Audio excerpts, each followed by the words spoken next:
For decades, they were the arteries of an entire continent. Unseen, buried under the earth and sea, massive steel pipelines were the lifelines of modern Europe, delivering the cheap, abundant energy that powered progress. It was a silent, steady flow of Russian natural gas, binding East and West in what seemed like a relationship of mutual convenience. Russia got trillions in cash. Europe got the fuel for its economic engine. But that convenience had a price tag, a cost hidden in plain sight right up until the bill came due. Now, those same pipelines are the front lines of a geopolitical war. The arteries have been weaponized. The flow of energy has been twisted into a tool of political pressure, pushing a whole continent into a desperate scramble to survive. This is the story of how Europe's gas pipelines, once symbols of partnership, became weapons in a global power struggle, a war of sanctions, sabotage, and survival. How did an entire continent walk so willingly into a trap that was decades in the making? And now that the old energy map is being torn apart, who will hold the power in this new world? Our story starts in the deep chill of the Cold War. While the Iron Curtain was dividing Europe, an iron pipeline was being built to connect it. The Brotherhood pipeline was a wild feat of engineering, stretching thousands of kilometers from Siberian gas fields, across Soviet Ukraine, and straight into the heart of Western Europe. Back then, almost all Soviet gas exports flowed this way, making Ukraine a critical choke point. The logic seemed simple, almost seductive. Russia had the world's biggest gas reserves but was desperate for Western money. Europe, especially industrial giants like Germany, needed cheap energy for their post-war economic miracles. It was a marriage of convenience, written in steel. It was a policy the Germans called Wandel durch Handel, the belief that tying economies together could smooth over political rivalries and keep the peace. After the Soviet Union fell, this setup didn't just continue, it ballooned. Russia stayed the top supplier, and a newly independent Ukraine became the main highway for Russian gas to Europe. On the surface, it all worked. Gas flowed, money flowed, and a tense peace held. But underneath, Europe's energy security was being built on a geopolitical fault line. A deep structural dependency was setting in. By the time of the 2022 invasion, over 40% of Europe's imported gas came from Russia. For some countries, it was over 80%. The cord had been attached for so long, almost everyone forgot the risk of it being cut. The first warning shots came in the dead of winter. In January 2006 and again in 2009, Russia did the unthinkable. It turned off the taps. These Russia-Ukraine gas disputes were the first real battles in Europe's new energy war. Moscow claimed Kiev was siphoning off gas and not paying its bills. Kiev fired back, pointing to massive price hikes and political bullying from a Kremlin that was unhappy with Ukraine looking westward. Whatever the truth was, the result was the same. Gas supplies to more than a dozen European countries were slashed, throwing parts of the continent into a deep freeze. These weren't just business disputes. They were a brutal lesson in a new reality. Russia was ready and willing to use its energy power as a political weapon. The fights exposed just how vulnerable Europe really was. A fight between Moscow and Kyiv could leave cities in the Balkans without heat. For a moment, Europe was shocked into action. People called for new suppliers, new pipelines, a united energy policy. But the memory of a cold winter fades fast once the gas is flowing again. The crises ended, prices settled, and things went back to normal. The core problem, the dependency, wasn't fixed. In fact, for some in Europe, the lesson they learned wasn't to get less Russian gas, but to get it more reliably, by cutting out the middleman. This line of thinking led to the most controversial energy project in modern European history. The solution, dreamed up in Moscow and championed in Berlin, was to bypass the problem by going under the sea. The Nordstream 1 and Nordstream 2 pipelines were designed to go around Ukraine, Poland, and the Baltic states, creating a direct superhighway for gas from Russia to its biggest customer, Germany. The official sales pitch was all about energy security. Russia and Germany argued that by removing the risk of transit through Ukraine, Europe's gas supply would be safer. But to critics in Eastern Europe and the US, this was a geopolitical Trojan horse. They warned that these pipelines weren't about economics. They were about strategy.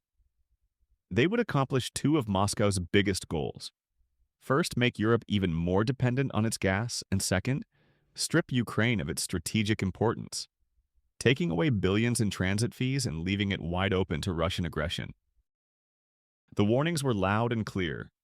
Still, Germany, pushed by its powerful industries and the lure of cheap energy, forged ahead. Even after Russia annexed Crimea in 2014, Germany kept defending Nord Stream 2, famously insisting it was a purely commercial project. This was the cold phase of the energy war. No shots were fired, but the board was being set. Russia was building a new energy system designed to isolate its neighbors and tighten its grip on Europe. And Europe, led by its richest economy, was helping build the trap.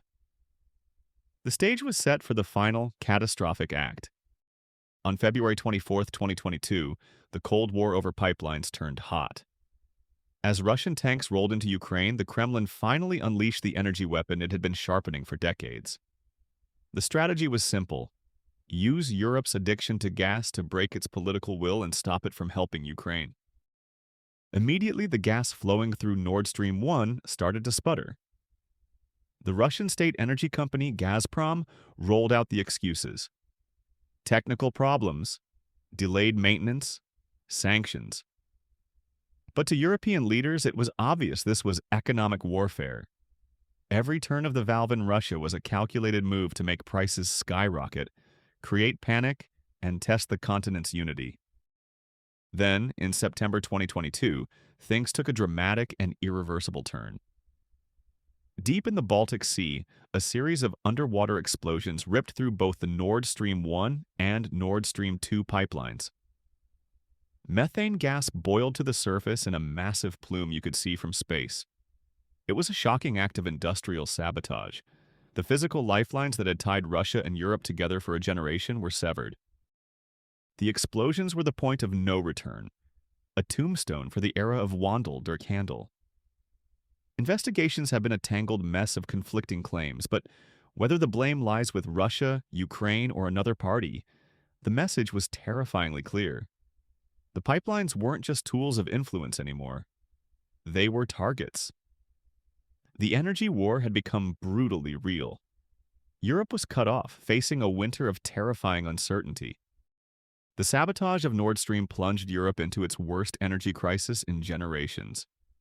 The continent was staring into an abyss with one terrifying question: how do you replace 40% of your gas supply almost overnight? What came next was a historic scramble for survival, a great rewiring of an entire continent's energy system. An armada of giant tankers carrying liquefied natural gas, or LNG, started crossing the Atlantic from the US and Qatar. Once a backup option, LNG suddenly became Europe's new lifeline. At the same time, pipelines from partners like Norway and Azerbaijan were pushed to their absolute limits. Across the continent, new LNG import terminals were rushed into service in record time. But new supplies weren't enough. The crisis forced a painful reality check on how much energy Europe was using. Governments launched campaigns to save energy, dimming city lights and turning down thermostats.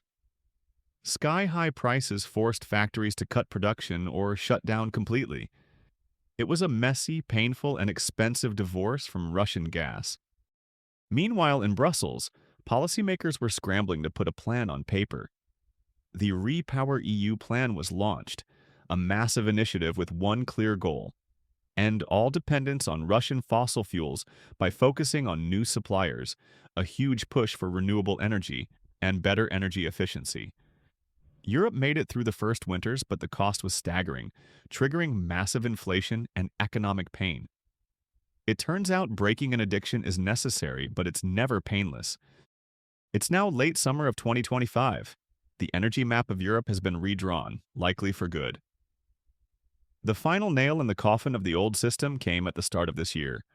On January 1, 2025, the 5-year gas transit agreement between Russia and Ukraine expired. And with Kyiv refusing to renew it amidst an ongoing war, the flows through that route have effectively ceased. For the first time in over 50 years, the historic Brotherhood pipeline that once funneled the bulk of Russian gas to Europe is now falling silent. It's truly the end of an era. Russian pipeline gas imports to the EU, which stood at a whopping 45% in 2021, had cratered to 19% by 2024 and are on track to hit just 13% this year. The EU's official goal is to be completely free of Russian fossil fuels by 2027. Europe has survived, mainly by jumping headfirst into LNG. But this new world has new problems. The continent is now exposed to the wild price swings of the global LNG market, competing with the booming energy needs of countries like China and India. This global bidding war is keeping prices high, with European gas in 2025 still costing nearly double what it did before the crisis. The silver lining? This crisis has supercharged Europe's green transition. In 2024, renewables generated almost half of the EU's electricity, with solar power producing more energy than coal for the first time. But in the short term, Europe has simply swapped one dependency for another. A reliance on LNG from the US and others creates its own set of risks. The energy wars aren't over. They've just gone global. The fight for pipelines has become a worldwide competition for LNG tankers and the critical minerals needed for the green energy of tomorrow. So, what's the takeaway from this story of steel, gas, and geopolitical gambles? The arteries that once symbolized connection are now monuments to a historic breakup. A decades-long reliance on Russian gas, born from a desire for convenience, ended in a devastating conflict, forcing a transformation that was as painful as it was necessary. Europe has ridden out the initial storm. It rewired its entire energy system with incredible speed and has broken its primary addiction to Russia. But the continent's security is still fragile. This great rewiring has exposed Europe to the chaotic global LNG market and created new dependencies on different partners. The future of its energy security won't depend on a single pipeline, but on a complex web of global supply chains, technology, and alliances. The fundamental question still hangs in the air, and how Europe answers it will define its future. Has Europe truly broken free, or has it just swapped one dependency for another? In this new global energy game, who holds the power now? Tell us what you think in the comments. And if you found this breakdown useful, be sure to like and subscribe for more deep dives into the forces shaping our world.